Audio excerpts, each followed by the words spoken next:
Dale un aplauso al Rey de Reyes, señores y señores. Por favor, tomen sus lugares, amada familia.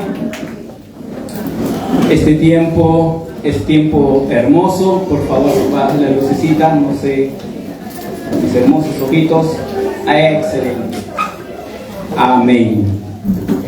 El tema, esta semana hemos estado viendo, se han mandado textos bíblicos como palabra rema, la iglesia. La iglesia. Amén. Y eso es lo que hoy vamos a desarrollar, amada familia.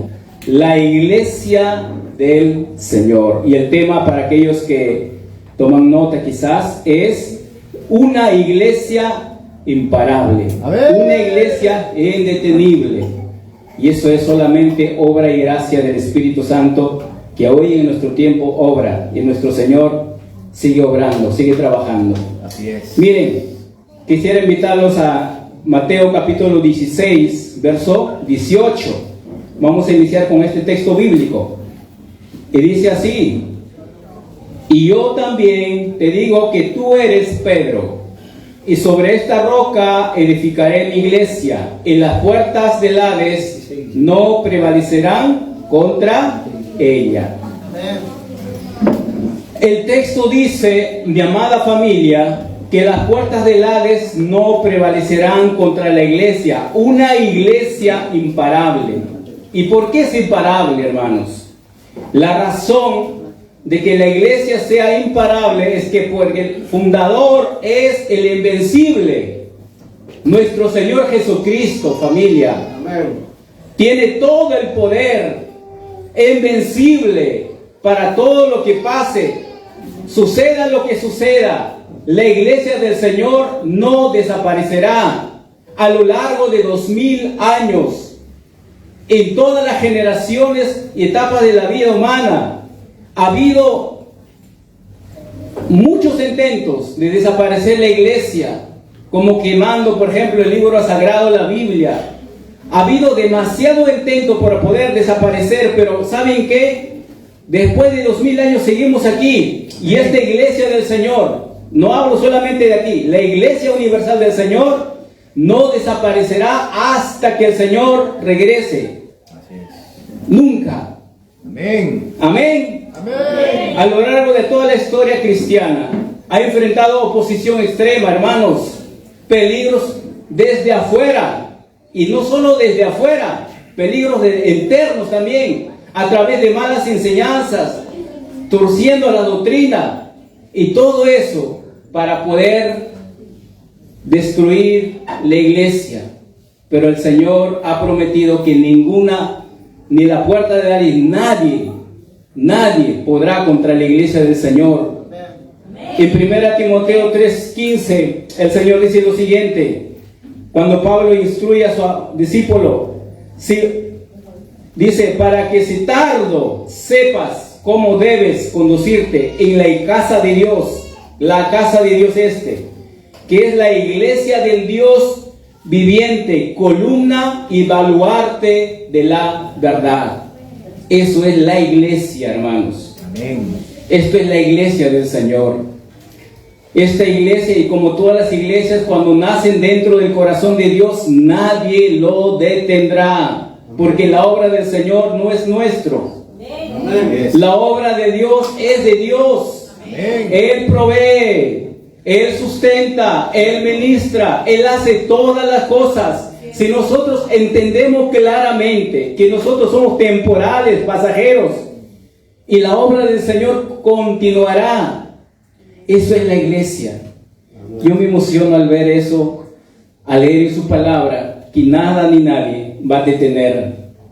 Y nosotros somos solo instrumentos en el tiempo, el periodo que Dios nuestro Señor ha diseñado. Amén. Amén.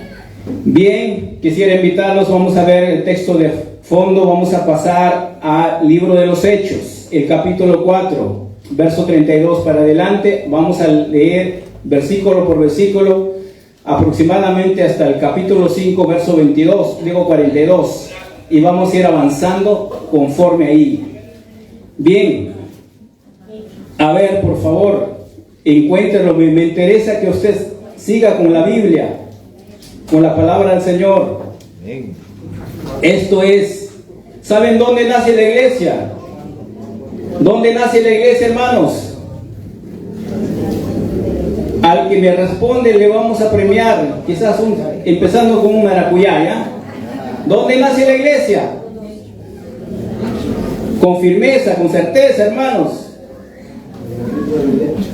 En el libro de los Hechos, dice por acá, es verdad, hay mucho estudio de incoherencia que dicen que en verdad la iglesia nace en el Pentecostés, y de ahí empieza en el libro de los Hechos, el capítulo 2, y ahí narra cómo la iglesia inició.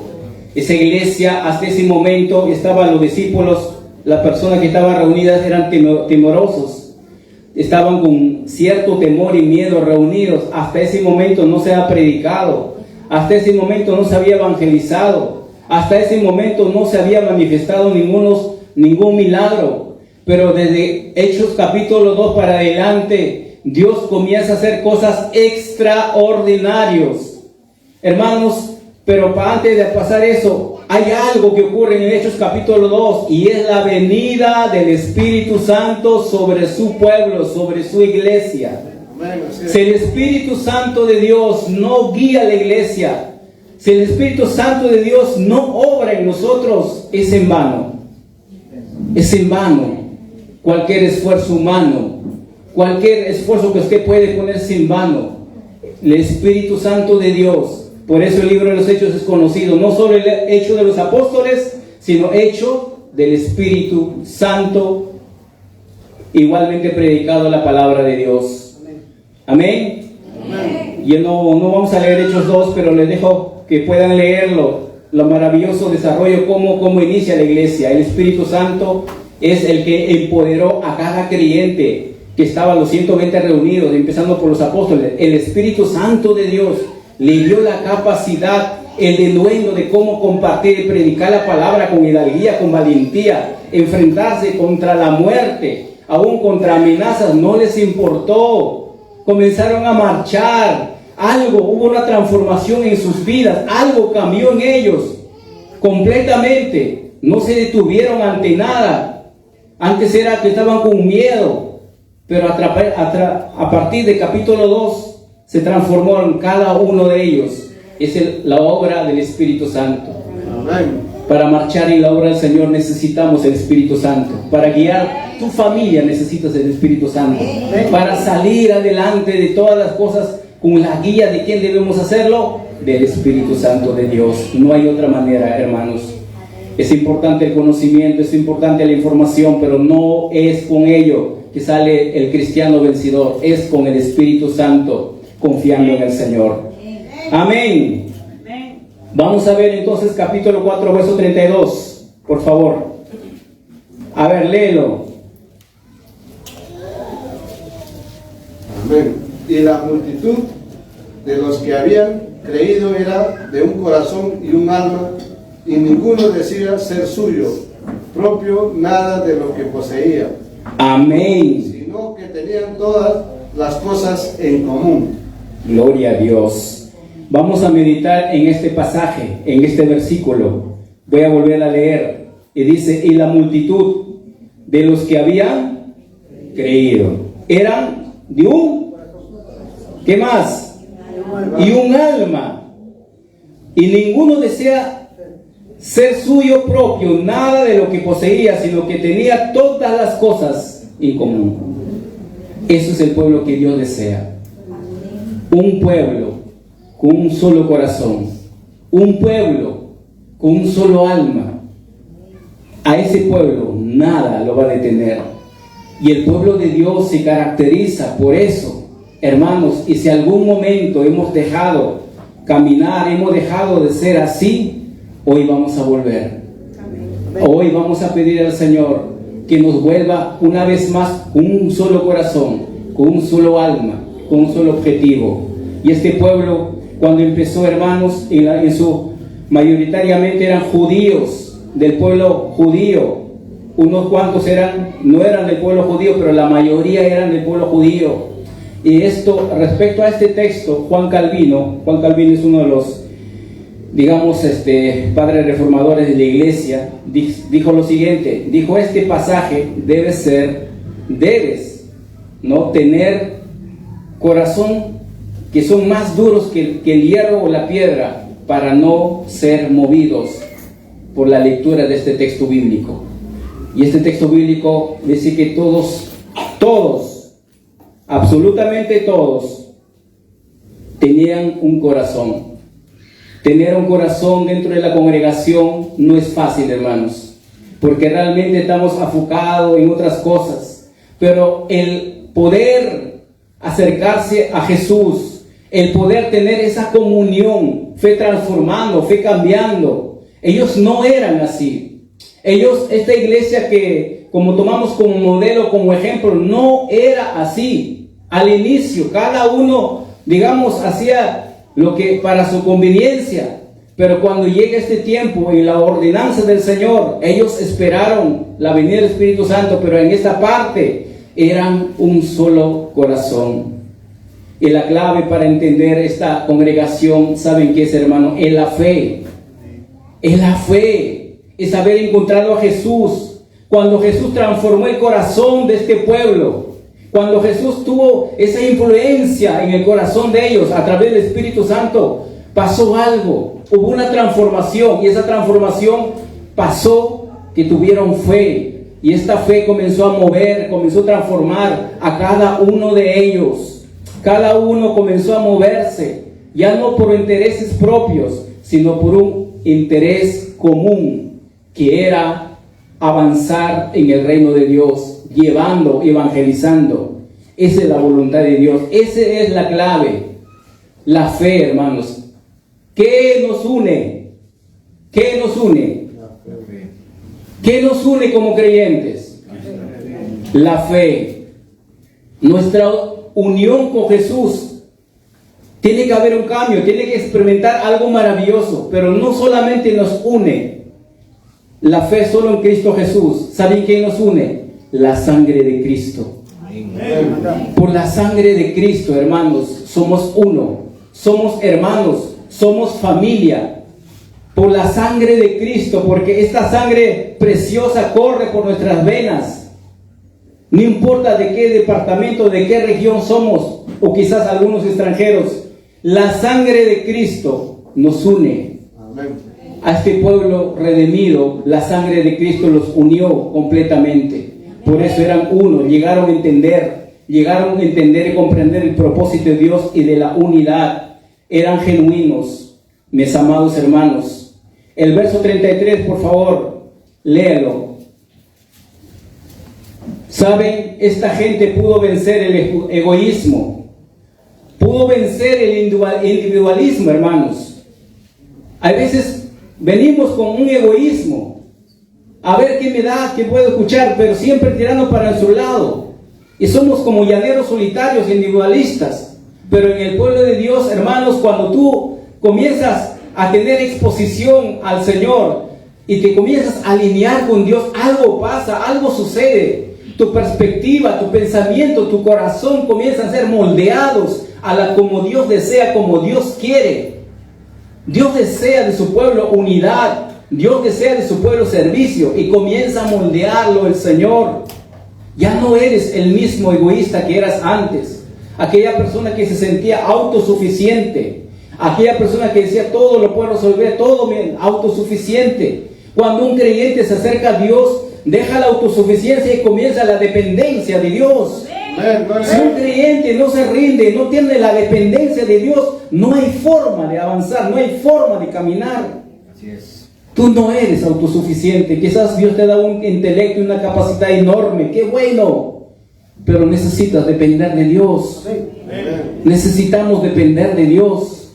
Ya nosotros llegamos, cuando nos exponemos a Dios, a Cristo Jesús en nuestro corazón, nuestra autosuficiencia se va, nuestro egoísmo se va, comenzamos una dependencia de Dios, y como dependencia de Dios necesito a los demás, necesito a mi hermano, necesito a mi hermana, aquel que tiene poco tiempo, aquel que recién quizás se ha convertido al Señor hace una semana, lo necesito, es parte de mi formación y mi edificación, lo necesito.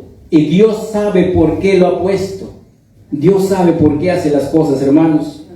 Esta iglesia, todas las cosas tenían en común. Y no solo eso, esta gente pudo trabajar.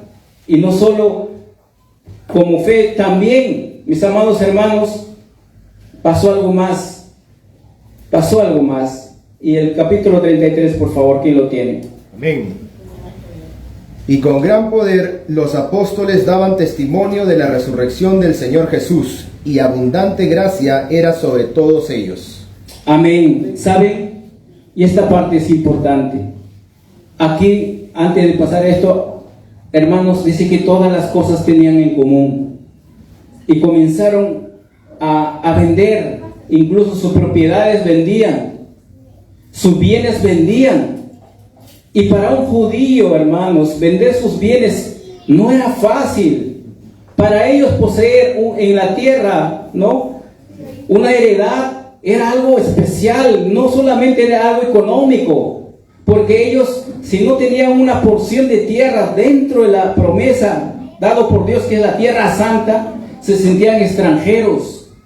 Para un judío tener una propiedad en la tierra santa, que es la promesa de Dios para su vida, era sagrado, era importante. Ellos cuidaban mucho sus bienes, cuidaban demasiado, no se deshacían había una ley incluso que después de 7 años esta propiedad volvía al dueño original.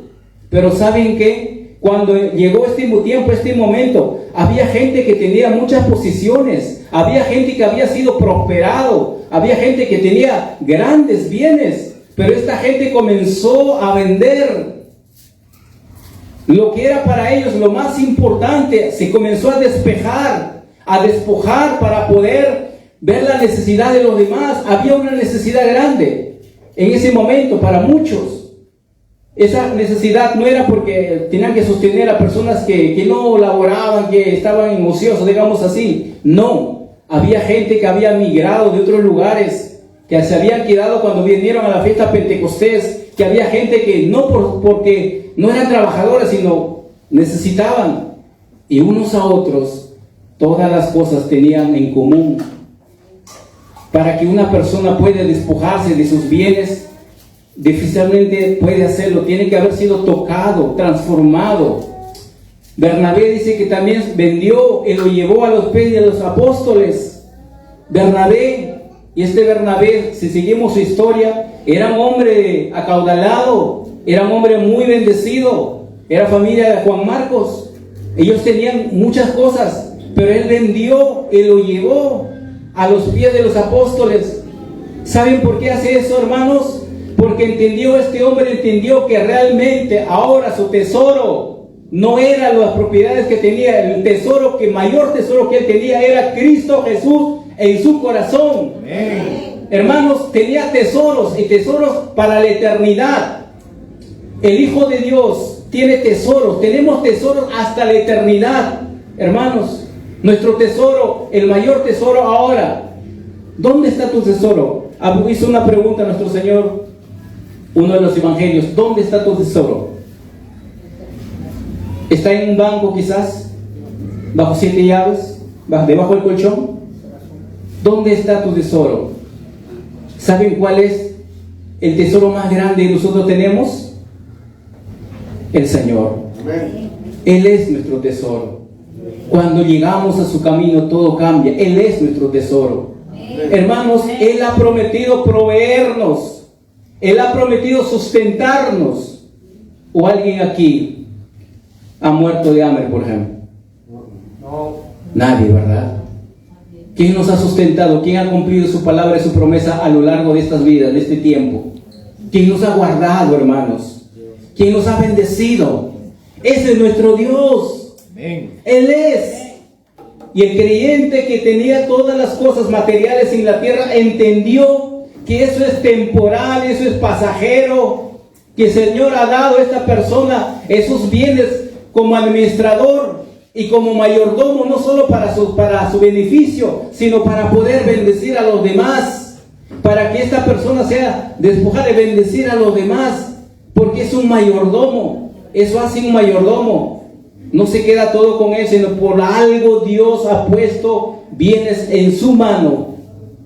Y ese hombre y esa mujer ha sabido administrarlo para el reino de Dios. Amén. Mi amado hermano, con esto no quiero decir que aquel que no tiene nada, así se debe quedar. No. Papá Dios nos ha prometido para todos.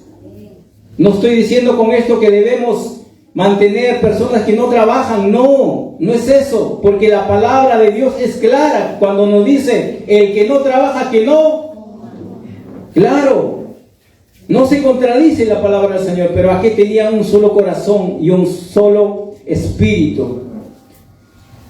Verso 33, estas personas, hermanos, eran mayormente, pues, no, del pueblo de Dios, que empezaron a bendecir, que empezaron a dar, que empezaron a sembrar. ¿Saben? Ellos entendieron este gran llamado, este gran servicio. Esto nos enseña algo, familia de Somos Iglesia. ¿Saben qué nos enseña? Que la iglesia ideal que Dios quiere no es una iglesia donde están las personas separadas. No.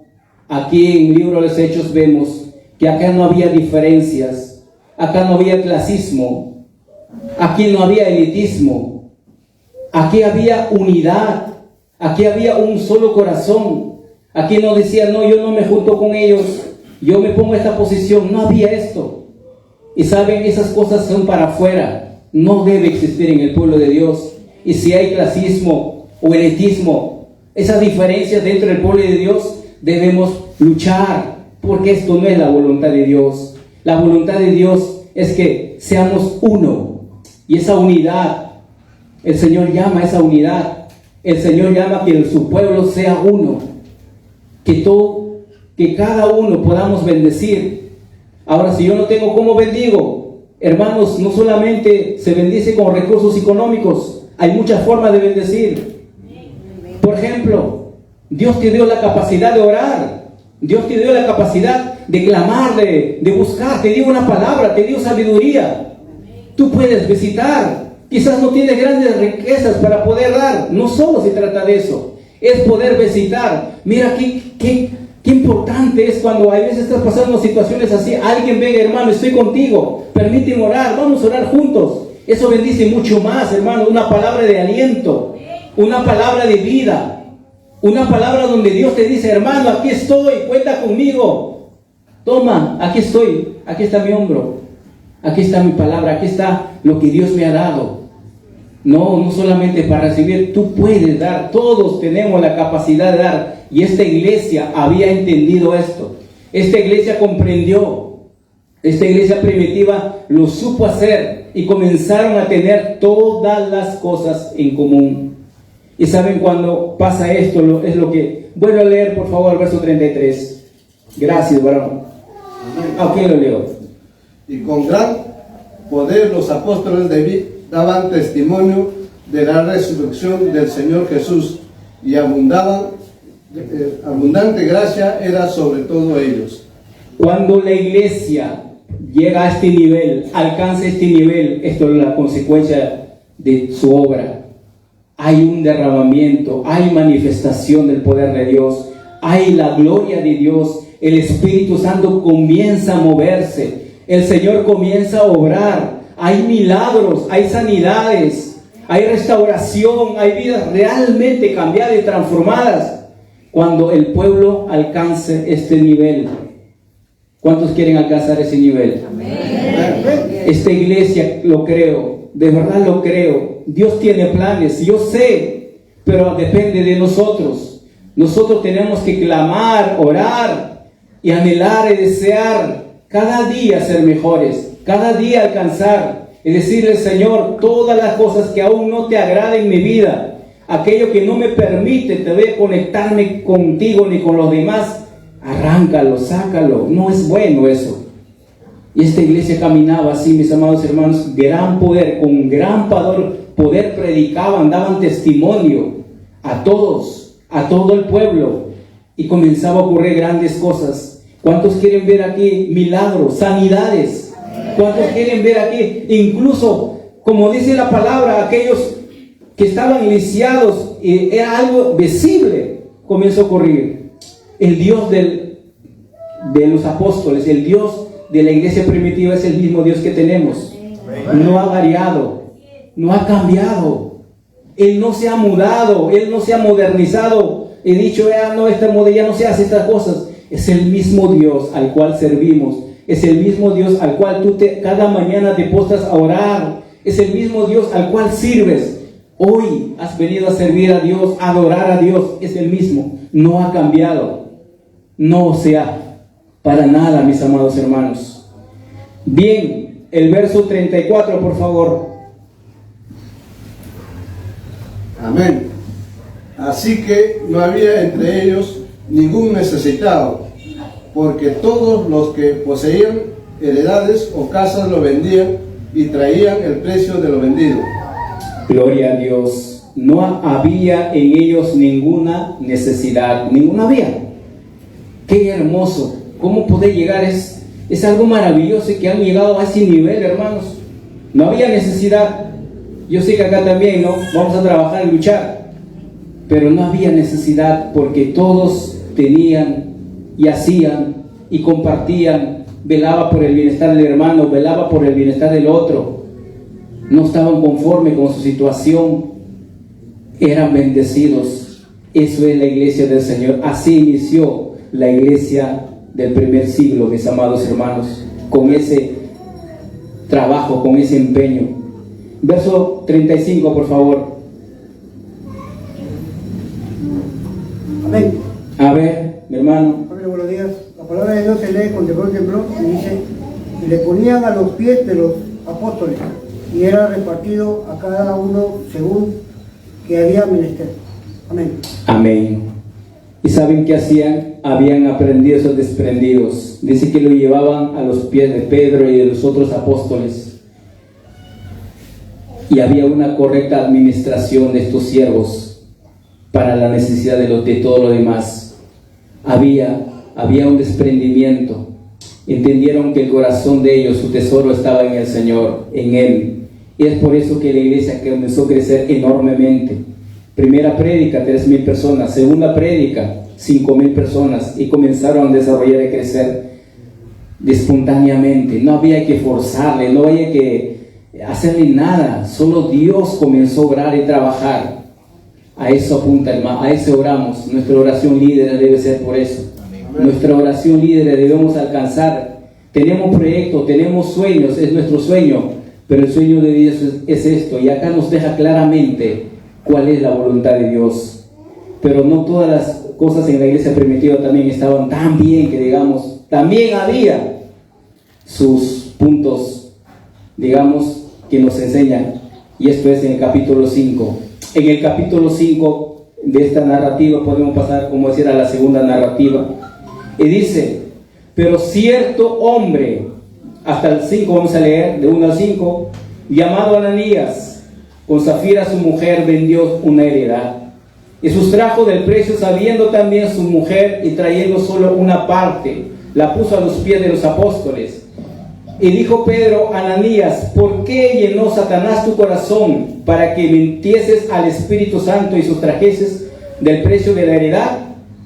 Respondiéndola: no se te guardaba a ti, y vendida no estaba en tu poder. ¿Por qué pusiste esto en tu corazón? No has mentido a los hombres sino a Dios. Hasta ahí nomás. Esto es un pasaje muy conocido. Ananías y Zafira. Quizás hemos escuchado innumerables de prédicas, enseñanzas acerca de este pasaje. Y vamos a volver a oír nuevamente. Y la pregunta es: ¿por qué nuestro Dios fue tan radical para poder? Dice que ellos murieron. Primero Ananías murió en el acto. Miren, por mentir. Pero estaba leyendo y dije: ¿pero por qué fue tan radical el Señor? Si por ejemplo vemos en la Biblia, muchos hombres han mentido, hombres de Dios. Abraham mintió, Jacob mintió, mismo Pedro mintió negándole al Señor Jesús, diciendo: no lo conozco, yo no sé quién es. ¿Se acuerdan? Y ahí no murieron. ¿Por qué era tan radical? ¿Por qué tuvo que morir Ananías de esta manera tan radical? ¿Se han preguntado?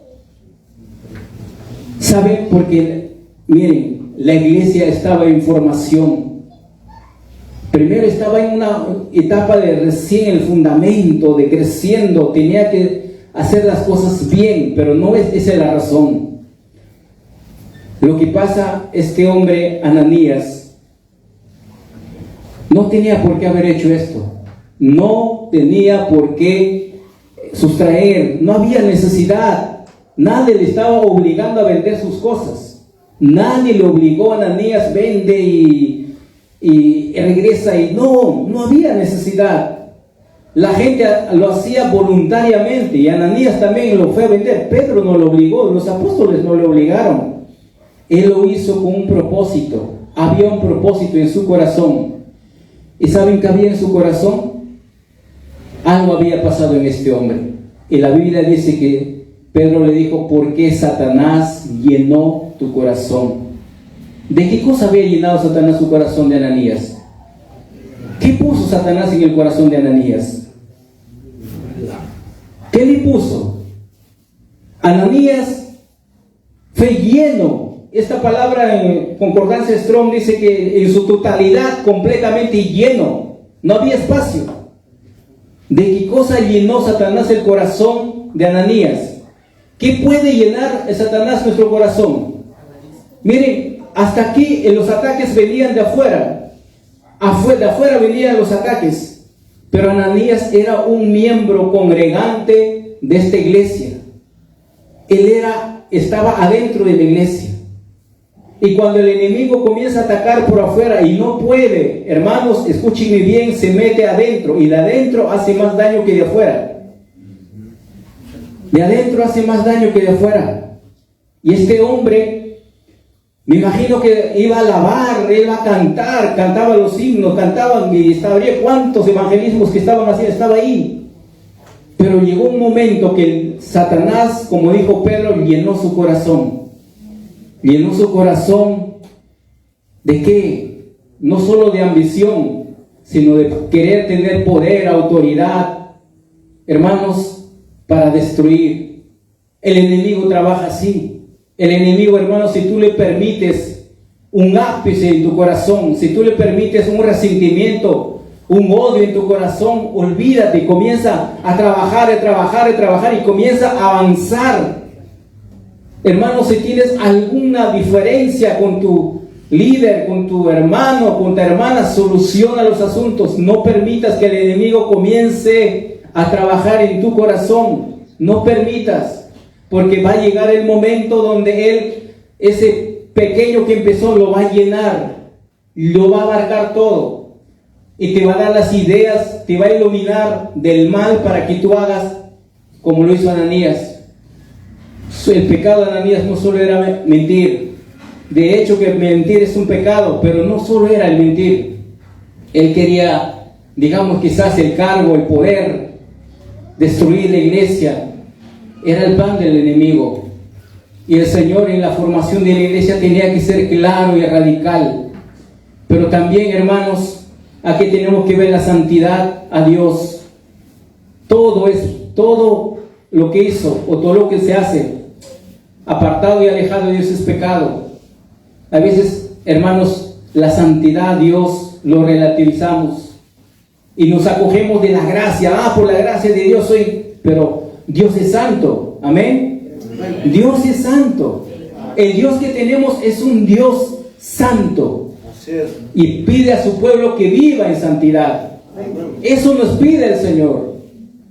No permitas. También trabaja en esta área. No permitas cosas a tu corazón diciendo: no, es que la gracia de Dios perdona todo, yo estoy en paz con Dios, estoy en paz con todos.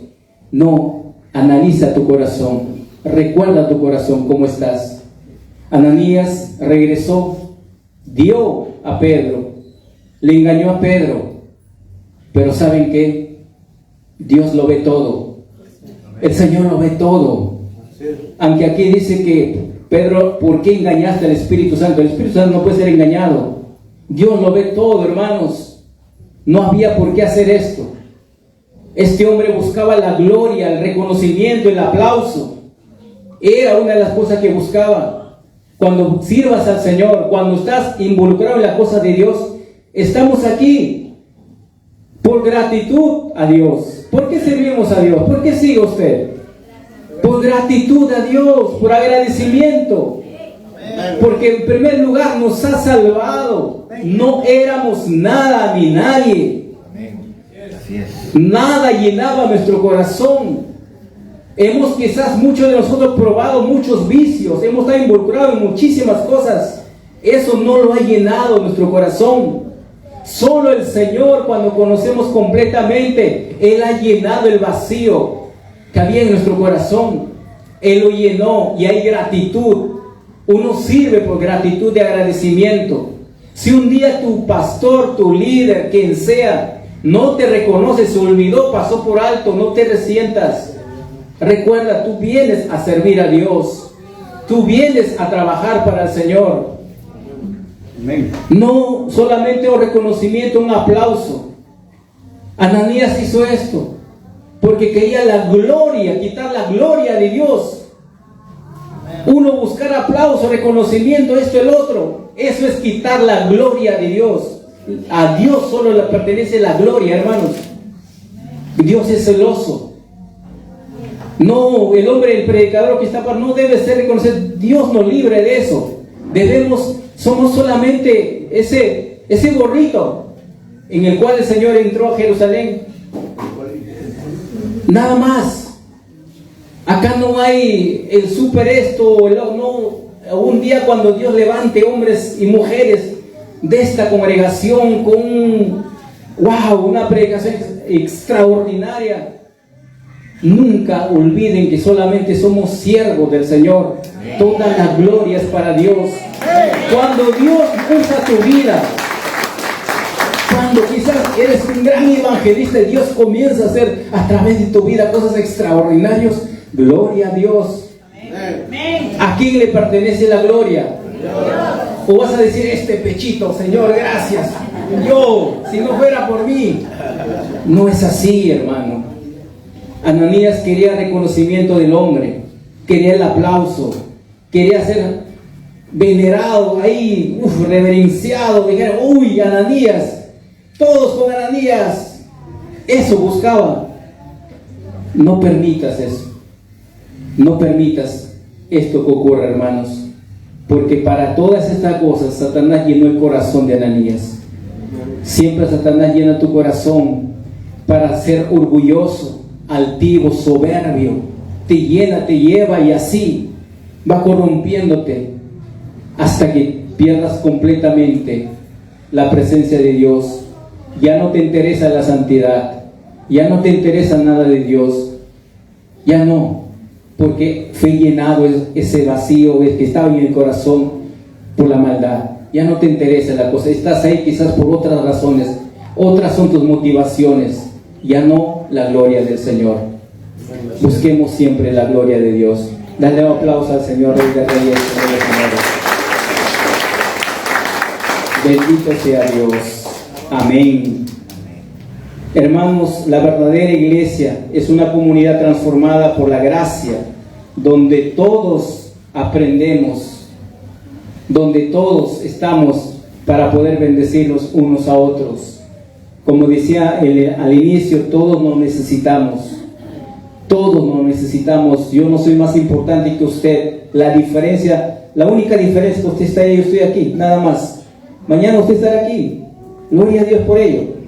No hay ninguna diferencia. Hay veces hay pastores que enseñan y eso está mal. Un siervo de Dios, usted debe guiar al pueblo de Dios a la dependencia de Dios. Nunca sea dependiente de usted. Nunca su persona anteponga ante Dios, sino dirigirlo a Dios. El pastor no lo va a bendecir. ¿Quién lo va a bendecir? ¿Quién le ha dado vida? Él es, hermanos, así tiene que ser. Nada que, no, super pastor, nada. Solo el Señor. Solo el Señor. Entonces, Ananías pasó eso, mis amados hermanos.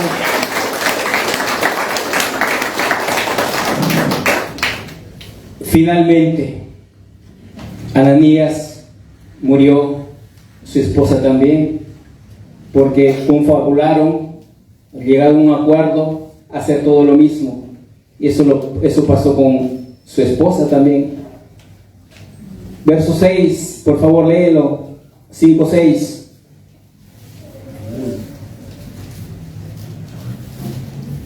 Y levantándose los jóvenes, lo envolvieron y sacándolo, lo sepultaron. Amén.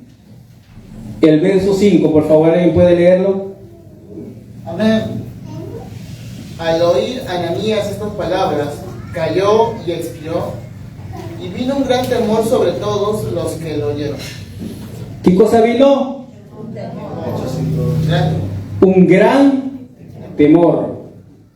El verso 11 dice, y vino gran temor sobre toda la iglesia, sobre todos los que oyeron estas cosas. Wow, ¿cómo sería este tiempo cuando, como si fuera el tiempo de Ananías, ¿no? Dice que vino un gran temor.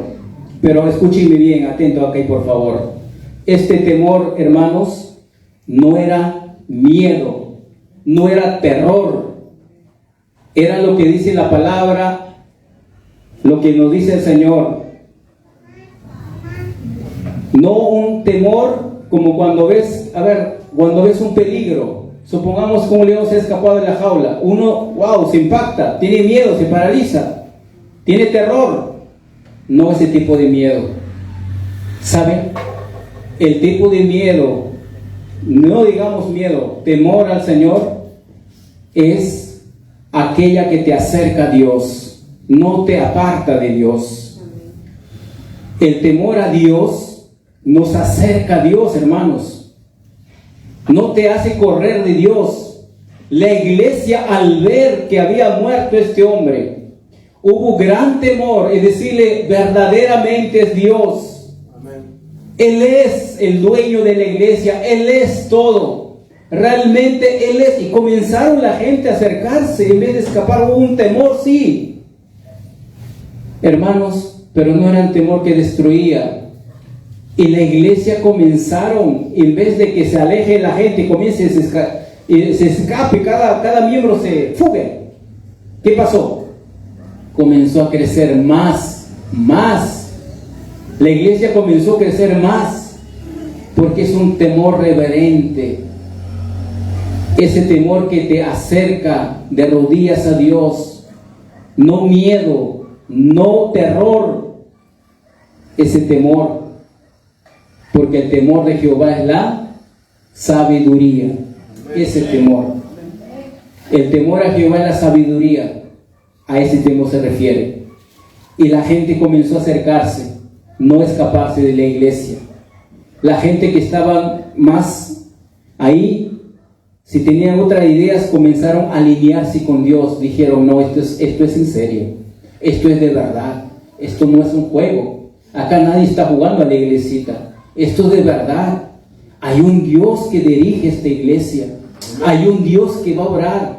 No solamente esto, no son obra de los apóstoles, no son obra de ellos. Es Dios el que direcciona. Amén. Y comenzaron a acercarse a la gente. Hermanos amados, ese es el temor que necesitamos.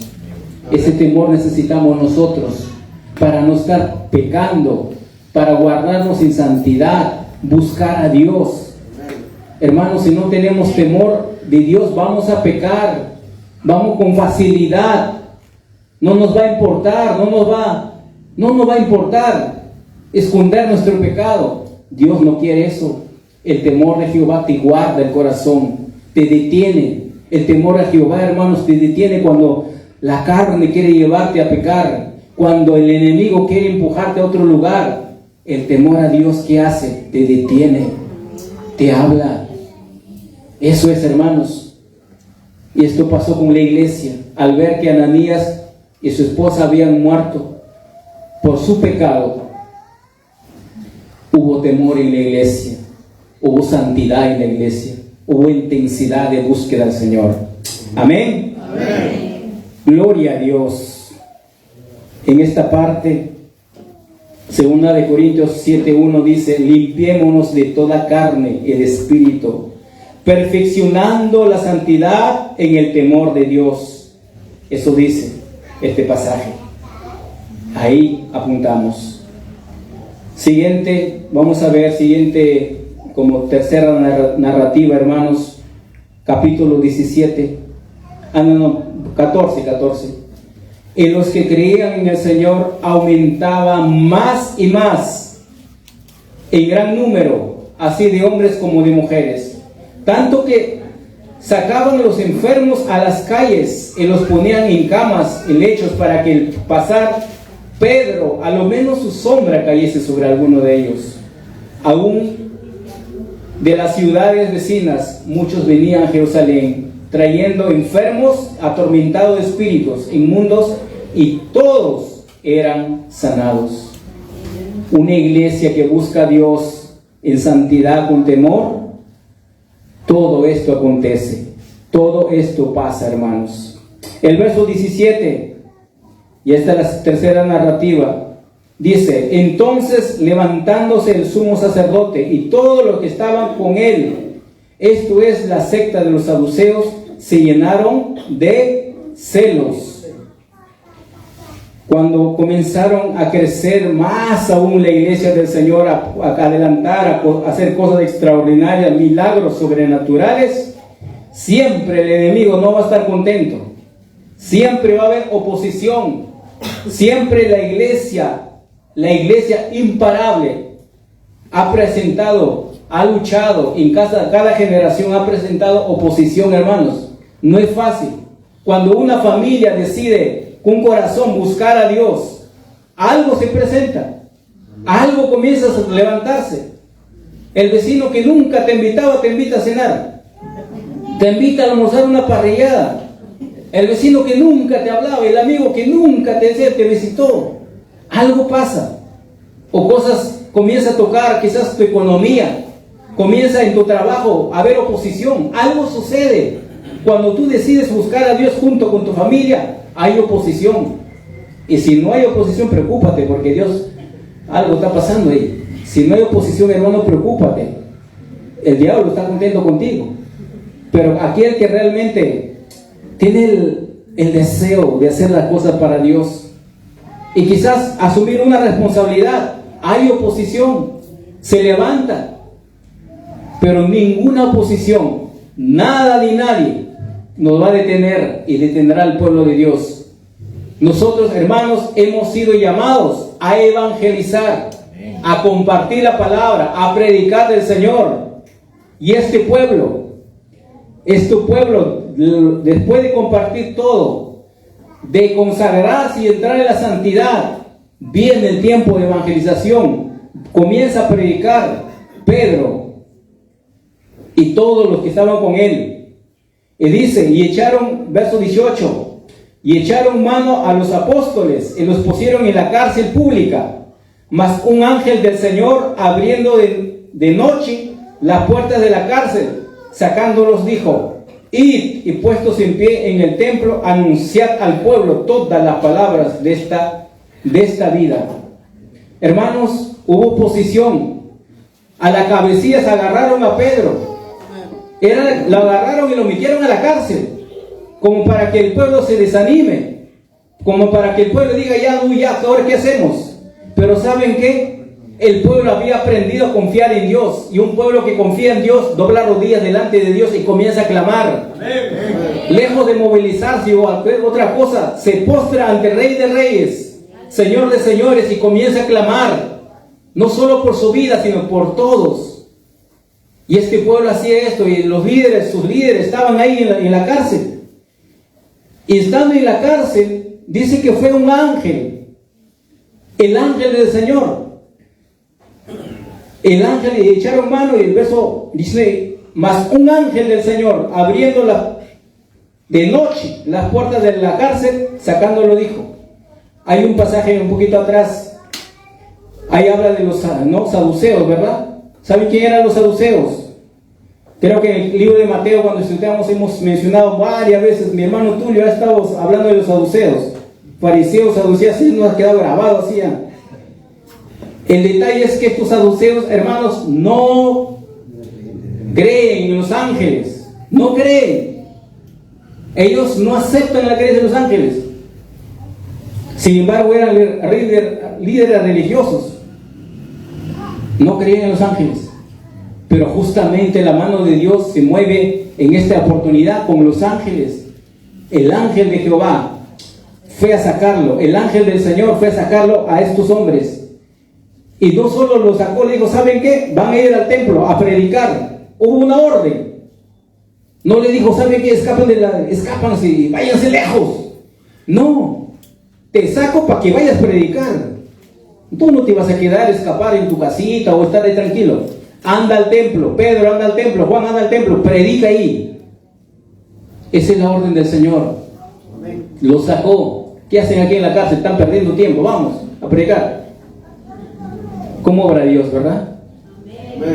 Hermanos amados, Dios hace cosas extraordinarias. Dios hace cosas sobrenaturales. Dios se mueve en lo sobrenatural. Bendito sea Dios. Gracias, Señor. Una vez salió y comenzaron a predicar ahí en el templo. El 19 digo el 20, y puestos en pie en el templo, anunciar al pueblo toda la palabra de esta vida. 21. Habiendo oído esto, entraron de mañana en el templo y enseñaban. Entre tanto vinieron el sumo sacerdote y los que estaban con él, y convocaron al concilio y a todos los ancianos de los hijos de Israel. Enviaron a la cárcel para que fuesen traídos. Recién van a recoger a los prisioneros. Pero cuando llegaron los alguaciles, no los hallaron en la cárcel. Entonces volvieron y dieron aviso diciendo, por cierto, la cárcel, ¿no? Hemos hallado cerrada, está bien cerrada. Seguridad en los guardas afuera de pie ante las puertas. Mas cuando abrimos, a nadie hallamos dentro. Y cuando oyeron estas palabras, el sumo sacerdote y el jefe de la guardia del templo, y los principales sacerdotes dudaban en qué vendría a parar esto. Pero vinieron unos les dio esta noticia: he aquí los varones que pusiste en la cárcel están en el templo enseñando al pueblo. El lugar más importante, el lugar más sagrado era el templo. Ni siquiera eran las plazas. El ángel del Señor, por orden del Señor, a los apóstoles le envían a predicar, enseñar en el lugar más sagrado, el punto más importante, el templo. Y comienzan a predicar ahí. Y estos sumos sacerdotes comienzan a enojarse. Dice el 27, el 26, entonces fue el jefe de la guardia con los alguaciles y los trajo sin violencia, porque temían ser apedreados por el pueblo. Cuando los trajeron, los presentaron en el concilio, y el sumo sacerdote le preguntó diciendo, ¿no hemos mandado estrictamente que no enseñéis este nombre? Y ahora habéis llenado a Jerusalén de vuestra doctrina, y queréis echar sobre nosotros la sangre de este hombre. Respondiendo Pedro y los apóstoles dijeron, es necesario obedecer a Dios antes que a los hombres. Interesante, ¿no? Amén. ¿Saben por qué? Porque estos hombres eran los mismos sumos sacerdotes que compraron votos, digámoslo así, influenciaron a las personas para crucificar a Jesús, y gritaba el pueblo, crucifíquenle, crucifíquenle. Y cuando lo reclamaron, dijeron, la sangre sea sobre nosotros. Ahora dicen lo contrario. Ahora ellos dicen, estamos hablando de Caifás, Anás, los sumos sacerdotes de ese momento. En este momento ellos dicen, nos quieres culpar de la muerte. Eran eran personas, pero líderes espirituales de Israel. Eran una hipocresía en su corazón total. Pero saben, el que está lleno de la presencia de Dios no tiene miedo. El que está con el Señor, aunque un gobernante autoritario se levante, no tiene miedo. Hermanos, Supongamos que hubiera una ley y dijera, ya dejen de congregar, dejen de predicar, dejen de leer la Biblia, como hay países así que está surgiendo. Hay ciertos momentos que, como dijo Pedro, es primero se obedece a Dios antes que a los hombres. ¿Qué tal dijeran, quema tu Biblia? ¿Usted lo haría? ¿Qué tal niega tu fe? ¿Usted lo haría? Primero es Dios. Primero es Dios, hermano. Primero es el Señor. Y si partimos, hay que partir bien de esta tierra, con la fe puesta en el Señor. Y si por alguna razón, como países en nuestra actualidad, donde prohíben el Evangelio, donde prohíben predicar, y muchos cristianos han sido martirizados, literalmente muertos, por el Evangelio, hermanos, por predicar la palabra, por comunicar la palabra de Dios. Qué privilegio, esos mártires, qué privilegio. Usted y yo debemos tener la convicción clara, segura, quiénes somos. Estos hombres, por más que recibieron del sumo sacerdote, el sumo sacerdote era máxima autoridad. Él era una autoridad muy importante, la máxima. Pero no dijeron, primero es Dios antes que a los hombres. Primero es Dios, siempre. Siempre primero es Dios antes cualquier otra cosa. Mis amados hermanos, verso 30 y el 29, respondiendo Pedro y los apóstoles dijeron, es necesario obedecer a Dios antes que a los hombres. Y el Dios de nuestro Padre levantó a Jesús y comienza a predicar. Nunca en su vida Pedro había confrontado a los sacerdotes de esta manera. A estos hombres comenzó a predicar, hermano, condenando la palabra de Dios. No importa cuántos han se atrevido a predicar a sus jefes. Yo se me he atrevido a predicar a mi jefe, aunque no me aceptó al principio, pero se le prediqué, le hablé de Dios. No sé cuántos, por ejemplo, en la empresa que trabajan le han hablado a su jefe de Dios, aunque tenga la autoridad o cualquier otra cosa. Personas le han hablado de Dios. Atrévase. Si usted abre su boca, Dios está con usted. Él respalda su palabra. Él garantiza su palabra. Amén. Bendito sea Dios. Aplausos. Se ve la luz, no importa. Amén.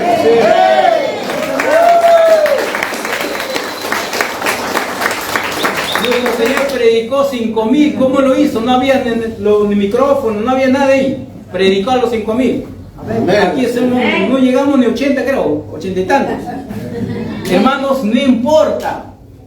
Alabemos y adoremos al Señor. Atrévase a predicar el Evangelio de Cristo. Ese Evangelio sin diluir, sin quitar nada.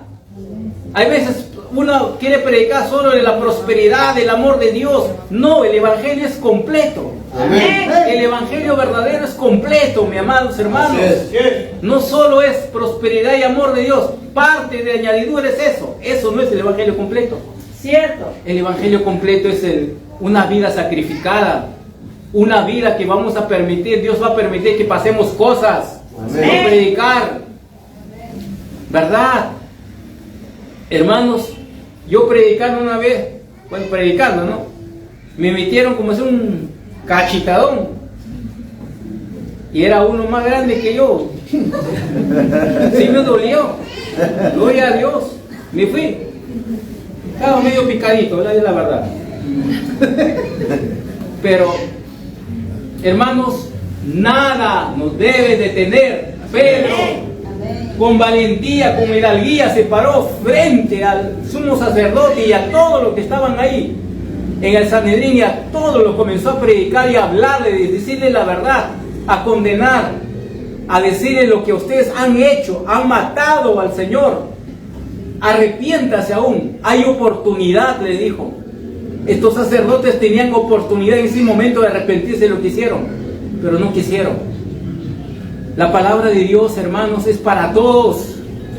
Todos necesitamos. Sobre la faz de la tierra no hay nadie que no diga que yo no necesito. Todos necesitamos la palabra de Dios. La salvación es para todos. La oportunidad es para todos. Amén. Y Pedro y los apóstoles hicieron eso. Comenzaron desde la escritura a enseñar esto y esto, paso por paso. Le enseñaron, hermanos. Le indicaron cómo. Este es el Evangelio. El Evangelio, ¿cuánto creen? El Evangelio transforma. Amén. El Evangelio es el único que cambia. Así es. El Evangelio es que transforma el corazón más duro del ser más duro. Amén. Solo es el Evangelio. No hay nada, no hay otra cosa que cambie, transforme, mis amados hermanos. Comenzaron a predicar, a denunciar. No suavice el pecado es pecado, hermanos. No le ponga maquillaje, no lo ponga maquillaje. No comience a decorar el pecado es tan malo. Por eso el Señor dice, porque el pecado es tan destructivo para tu vida, para mi vida. El pecado es tan destructivo, hermanos, se lo maquillamos, se lo escondemos. Va a destruirte, va a carcomerte por dentro, hasta llevarte a la muerte, porque la paga del pecado es muerte, hermanos. Es muerte. No permitas eso en tu vida. Pedro no le importó, lo confrontó. Pedro confrontó a todos ellos. Él les dijo, aunque pase lo que pase, primero obedezco a Dios, y esto es el Evangelio. Esto es lo que hemos creído. Amén. Que nuestro Señor Jesús es nuestro Redentor, nuestro Salvador, y Él vive. Eso fue lo que comenzaron a predicar los apóstoles, mis amados hermanos. Seguimos. ¿En qué versículo me quedé? 32, 31. 31, ¿ya? Seguimos entonces.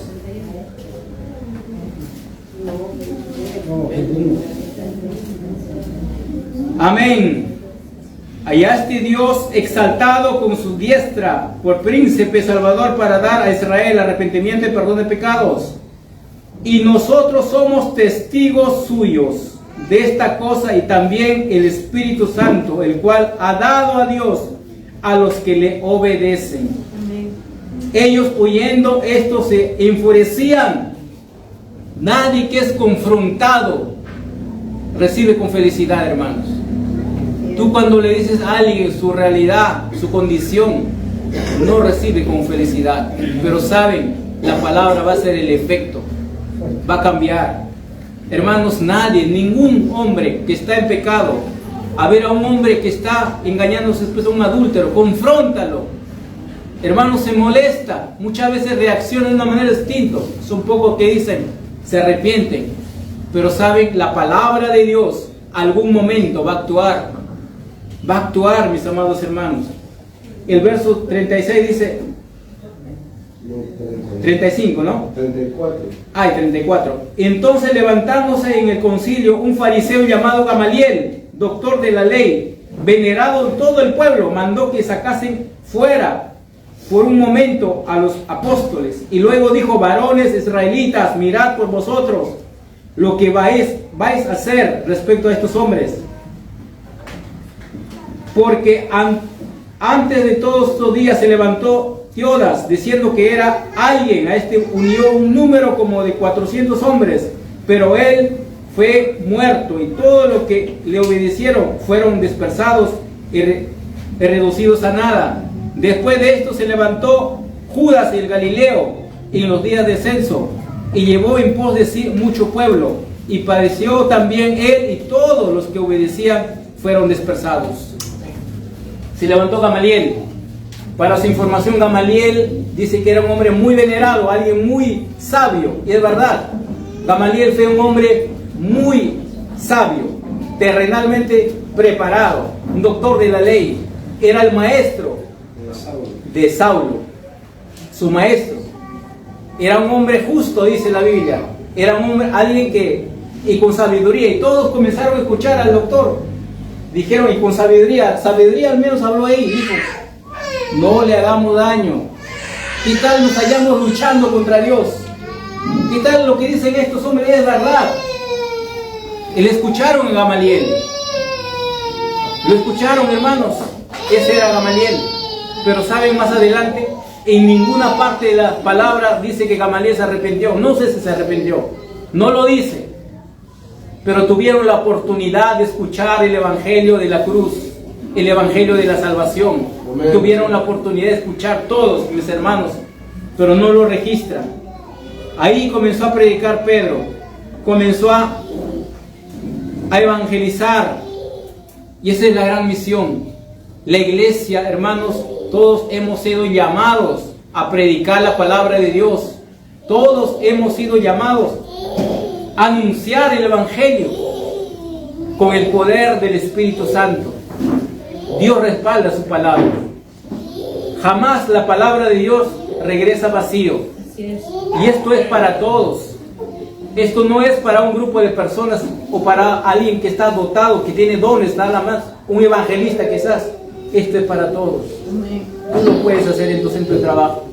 Tú puedes hacer hablarle de Dios a tu vecina. Tú puedes hablar a tu compañero de estudio, sea en la universidad, sea en el colegio. Puedes hacerlo. Puedes predicar, evangelizar de manera personal. Esto es llamado para ti y para mí. Esto es para todos, mis amados hermanos. Y estos hombres comenzaron continuando a predicar la palabra del Señor. Nada los detuvo. Nada hubo oposición hasta ese punto, hasta el momento. El verso 37. Después de esto se levanta, verso 38. Y ahora os digo, apartaos de estos hombres y dejadlos, porque si este consejo o esta obra es de los hombres, se desvanecerá. Mas si es de Dios, no la podréis destruir. No seáis tal vez hallado luchando contra Dios. Y convinieron con él, y llamándolo a los apóstoles, después de azotarlos, los intimidaron, que no hablasen en el nombre de Jesús, y los pusieron en libertad. ¿Qué le hicieron? Los Castigaron. azotaron. Los azotaron, hermanos. ¿Alguien ha recibido un rechazo? ¿Alguien ha recibido por causa de Cristo? No por lo que he hecho otra cosa. Por causa del Señor. Un rechazo, una palabra negativa. Difícil, ¿verdad? Gloria a Dios por aquellos que han pasado esa experiencia tan bonita. Mira lo que hicieron los apóstoles. Salieron heridos, azotados. Cualquiera sería a su casita a descansar, a dormir, a sanarle las heridas. ¿Qué hicieron ellos?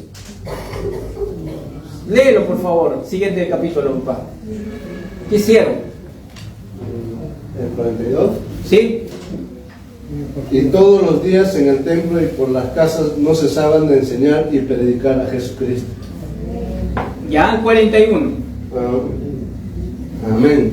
Y ellos salieron de la presencia del concilio gozosos de haber sido tenidos por dignos de padecer afrenta por causa del nombre. Y todos los días en el templo y por las casas no cesaban de enseñar y predicar a Cristo. El 41 dice, y ellos salieron de la presencia del concilio, de los sumos sacerdotes. ¿Cómo salieron? Gozosos, alegres. Gloria a Dios. Se fueron, hermanos, no llorando. Ay, Señor, ¿por qué me pasa? Si yo te sirvo, Señor, ¿por qué sucede con mi vida esto? Pero, y a veces hacemos eso, ¿no? Hacemos berrinches ahí. Pero, Señor, soy tu siervo, ¿por qué me quedas sin trabajo? Señor, ¿por qué me pasa mi salud? Señor, ¿por qué esto? ¿Por qué aquello? Dios tendrá su propósito. Amén. Dios tiene sus planes. Estos hombres recibieron una golpiza, se fueron gozosos. ¿Pero por qué se fueron gozosos? Porque era para el Señor. Amén. Lo tenían, esa marca, hermanos. Esa es la marca que el creyente debe tener. No sé cuántos años tienes en el Señor. Esa es la marca que un creyente debe llevar en su espalda, en su hombro. Hermanos, de haber hecho algo para Dios.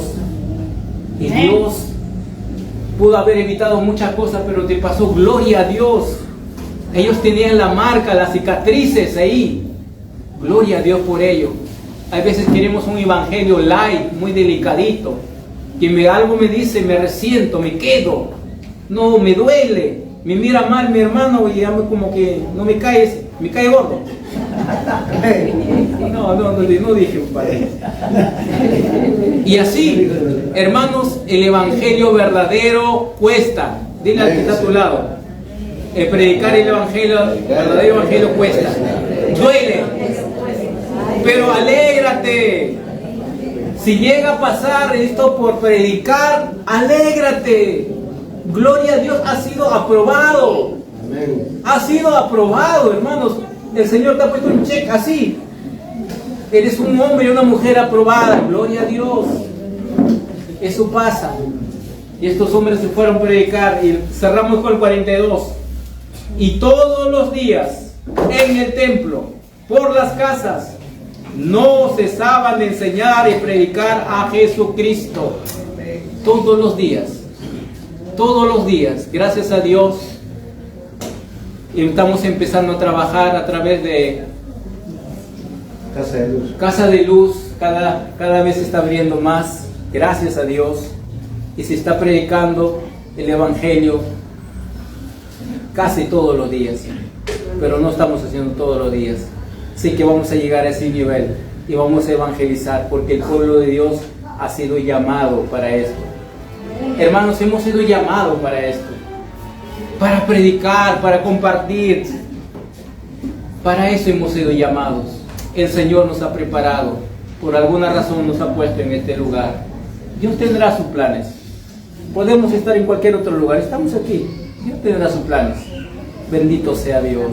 Amén. Y cada vez que compartamos, hermanos, primero, ¿cómo iniciamos? En unidad. Siendo unos. Amén. En unidad.